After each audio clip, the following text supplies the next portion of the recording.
So to start off, I just wanted to ask you, why did you join the military? I joined the military because when I was in high school, though I was very good at academics, I wasn't necessarily very good at behavior. I was an alcoholic at a very young age and I didn't have any chance for a future. So joining the military at the time seemed like a good opportunity, something for me to do and get outside of Montana, get outside of my comfort zone, and hopefully increase my opportunities in life. Why did you pick the Marine Corps? I had no clue. He was the first one that called me, and I was literally inebriated when he called me. Okay.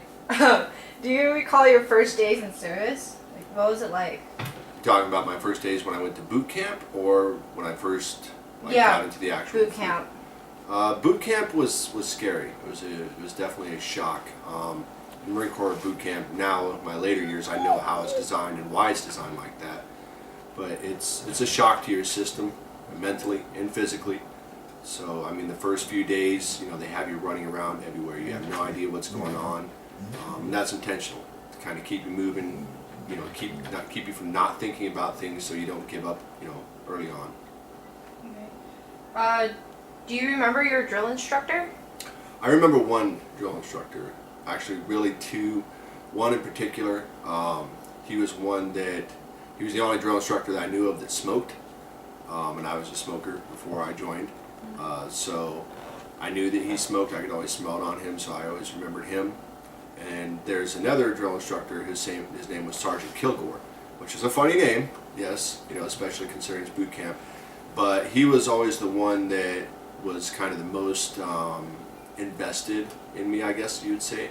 When I was in boot camp, I started off, I ended up becoming a guide, and then while I was there, I ended up breaking both my ankles. I kept going. That was during the first phase. I kept going during the second phase of boot camp. You go up to northern Camp Pendleton. We went out and did a hike on the beach, which was very difficult to hike on the beach. And when we came back, we were doing what we call side straddle hops or jumping jacks. And we were up to like 200 and something, and I passed out and woke up in the hospital and told me that that I was going to what they call MRP, Medical Rehabilitation Platoon. And it took me a while to rehabilitate, but then I went back to the regular training, for the recruits for boot camp. And I ended up becoming third squad leader and ended up graduating squad leader, which you only have 4 squad leaders and 1 guide, and that's kind of the top of the platoon. So I was pretty proud of that. That's nice. How did you get through boot camp? Like, how did you keep pushing forward? You just don't think about it. I mean, you don't think about it. You live in the moment. You don't think about... The hardest part of boot camp for me was the time that I spent in medical rehabilitation platoon, because that gave me time to stop and think. It made it more difficult, but then when I got back, and I went back to the regular training, it actually made it easier, because drill instructors, I had that break, and so they weren't as intimidated or intimidating to me as they were before I went. So it kind of changed my way I perceive them. Okay. So in the military, what was your military occupational specialty?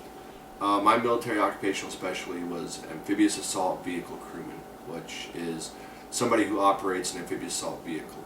A lot of people would say, some people would argue, but it's really the only thing that makes the Marine Corps amphibious, which is one of the major missions of the Marine Corps. So we load up 20 infantry guys, approximately 20 infantry Marines in the back of our vehicle, and jump out of a Navy vessel out in the middle of the ocean, and we drive them to the beach to actually push in, further assault the beach and then move in and take objectives inland. But without us, the Marine Corps wouldn't really have the amphibious capability that we tout that we have. We have helos, we have boats, but we are what actually is that big physical presence on the beach. That's nice. Did you do anything besides your main MOS? I actually did a lot of stuff. One of the other major things I did was I taught at the academy for the Marine Corps. So I taught sergeants, staff sergeants, gunnery sergeants, kind of advanced leadership skills. And then after a while doing that, then I also ended up becoming the academic chief for the academy. So I taught the faculty advisors or the instructors. I taught them how to teach, how to be effective at teaching, and I really ended up having a lot of passion for that. That's about the other major significant thing. But of course, throughout there, I did a lot of other things. Guard duty. I ran a $11 million mount facility.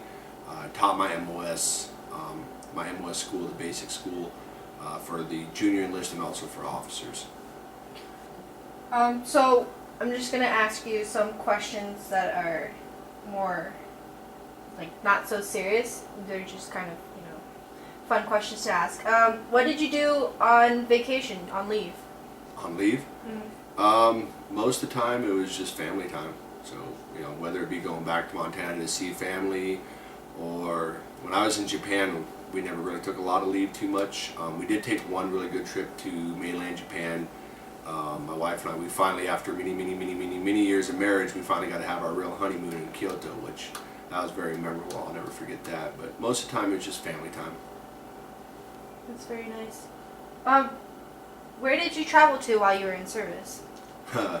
Let's see, I've been to Japan, Okinawa, Japan, mainland Japan.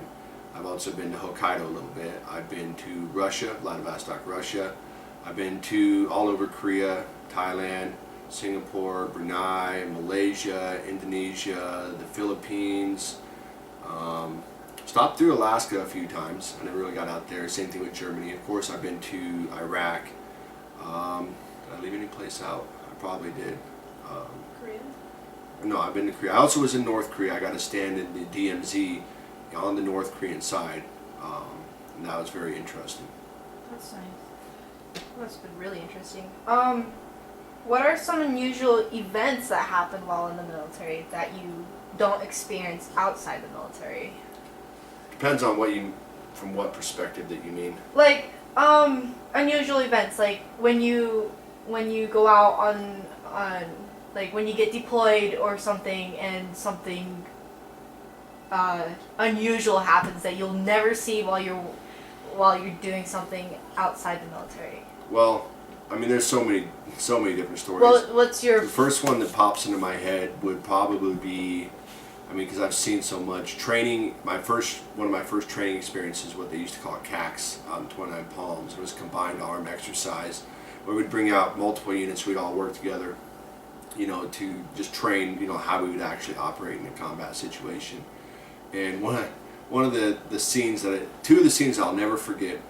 One was I was driving behind another Amtrak, and it was fully loaded with infantry guys. And inside the Amtrak, the AV, that's the amphibious assault vehicle, we used a lot of hydraulic fluid for different things on the vehicle. And this vehicle had hydraulic fluid down in the bottom of it, in the hull of the vehicle.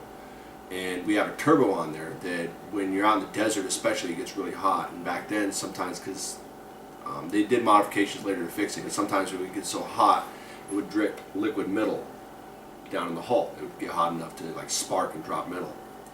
And this one vehicle spark dropped metal down in the hull and lit the hydraulic fluid on fire.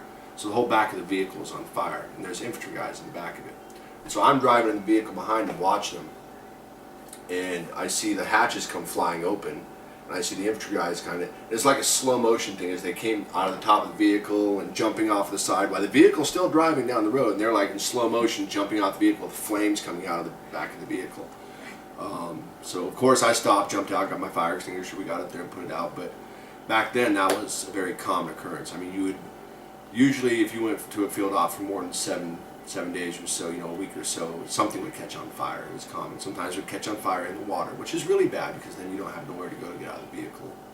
Another one of my favorite ones was watching the back wheel on the vehicle. So you have all these wheels, and then you have the track that runs around, and the back one's called the idler wheel. It spontaneously combusted and blew off the side of the vehicle and was on fire rolling down the hill in slow motion. I was just kind of watching it like this. But those are some of the funnier ones that you kind of remember. Of course, there's worse ones. We had one vehicle that we use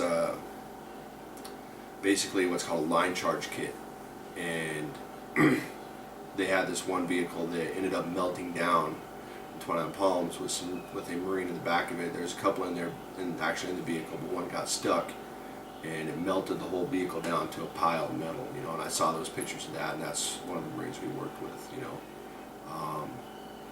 Yeah, there's a lot of good and then there's a lot of bad memories. Thank you for answering the question for segment 1.